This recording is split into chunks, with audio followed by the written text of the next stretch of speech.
Here I am. I was fairly energetic and fairly, young and fairly athletic, and I had this. So I was really putting in all my strength to pull it out, oh, like that. And then Swami was absolutely non-perturbed. He was not even bothered about what is happening down there. He's looking around, and then.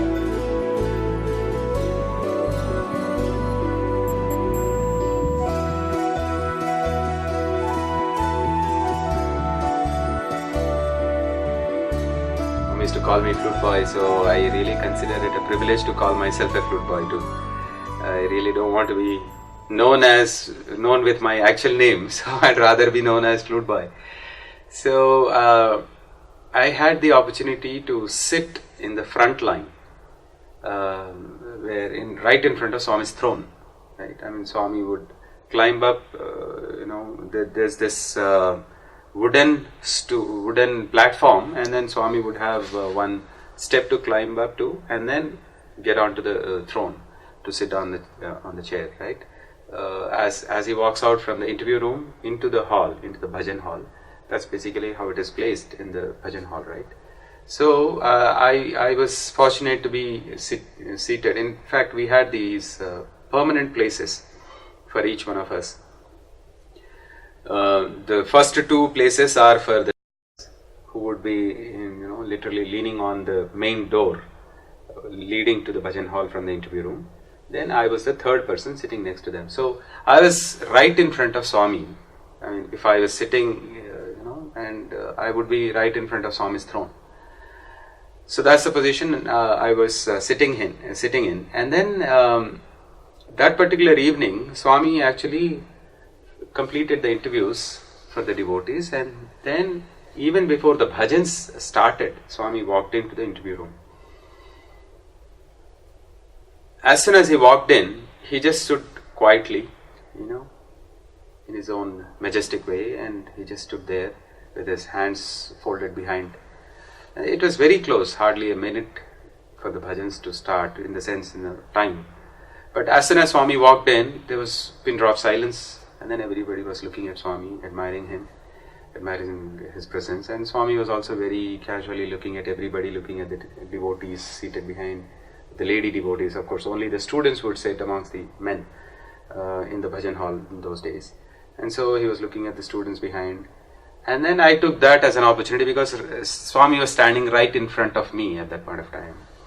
Right? I mean, so as soon as he walked in, he was just standing there. So I was there in front of him, seated. So I took that as an opportunity to press his feet very softly. So I placed my hands on his feet, and then I was pressing his feet very softly. Swami didn't pay attention to it. And then it was time for the bhajans to start.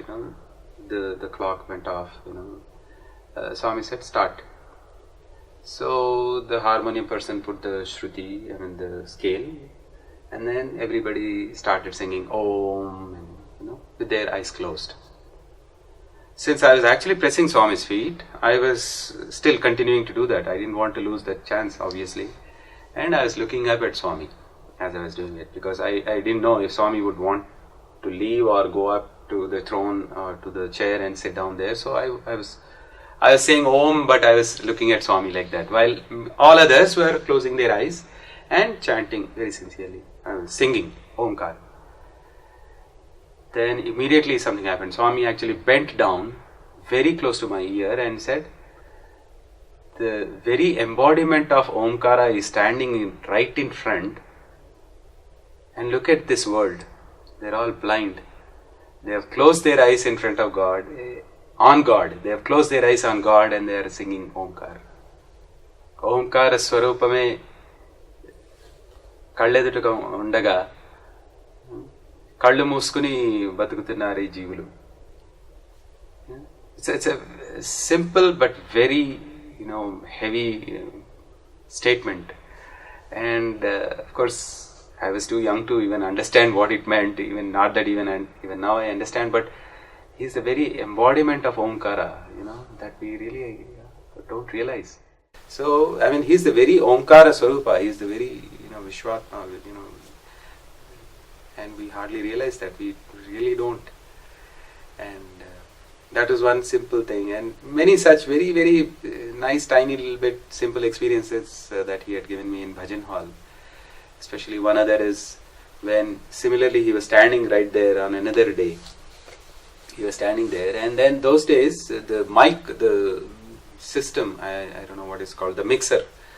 The mixer was not in the same place where it is right now. It was actually a very small amplifier, not even a mixer. There was no mixer, just an amplifier, a PA system, with which our Prasad Rao Garu, the sound engineer, he would sit on the other, behind the other door, which means when you actually enter into the bhajan hall from the interview room, on the left hand side, you have the tablis sitting, right, leaning to the door. On the right side, there is another door, and behind that door, there is a small little, about 2 square feet kind of a place.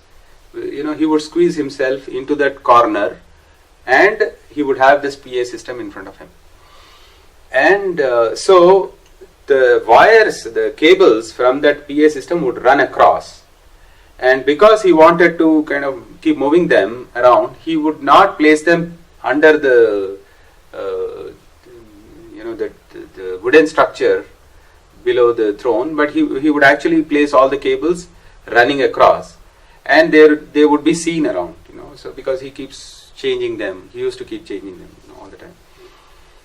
And so because of that, what used to happen is the cables were seen, not just seen, but they would, sometimes he come in the way of boys and things like that. So one such occasion where I was sitting, the cables were running across, and as Swami came and stood there, as soon as the interview was over, I sat there and I saw Swami coming by. Then I quickly took out my, I used to actually have a small flute bag. I used to carry about 5 or 6 flutes required for the bhajan playing.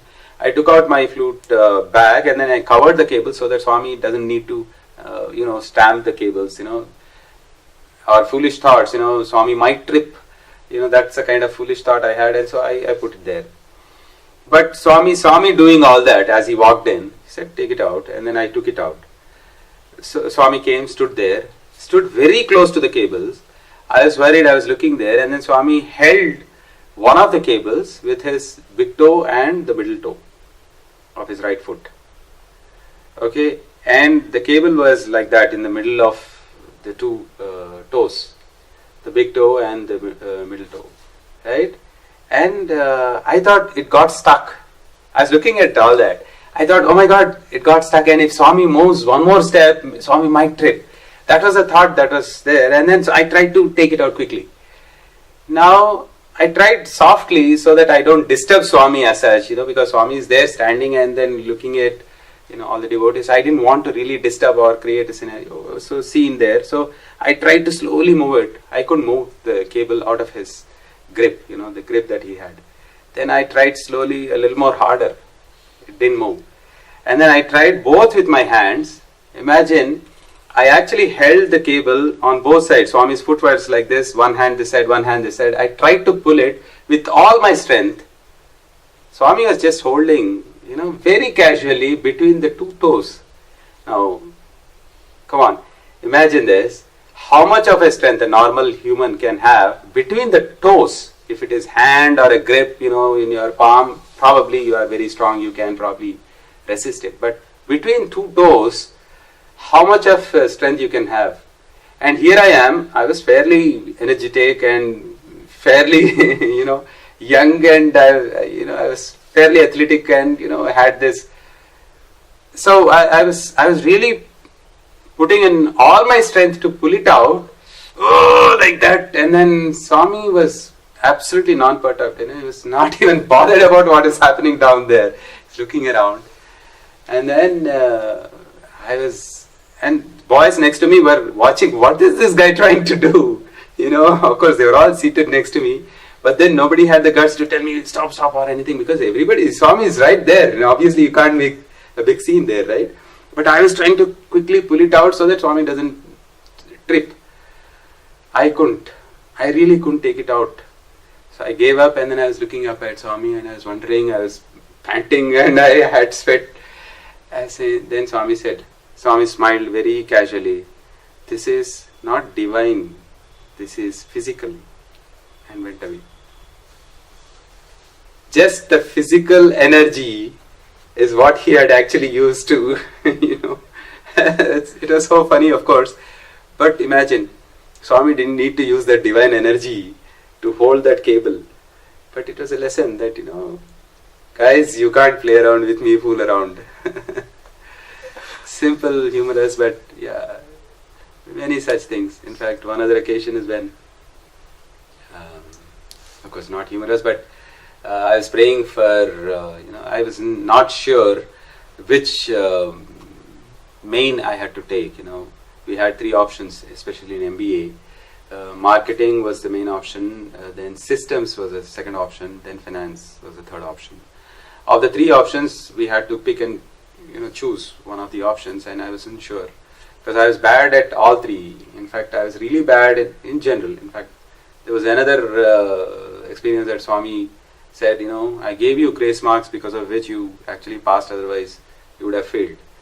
So, business accounting or some subject like that. Then this was an occasion when I was unable to choose, and the next morning we had to give our option, and I wasn't sure till last day. I kept giving letters, but Swami never paid attention. But suddenly that evening, while playing bhajans, Swami suddenly came and dropped a small piece of paper on which he has written MKTG. A very small piece of paper cut from the corner of an envelope, right? MKTG he has written, and then it just dropped it like that. Fell on my lap, and then I was wondering what happened, and before I could realize, Swami was looking somewhere else. So very sweet experiences, but yes, he has given a wonderful lot of things like that.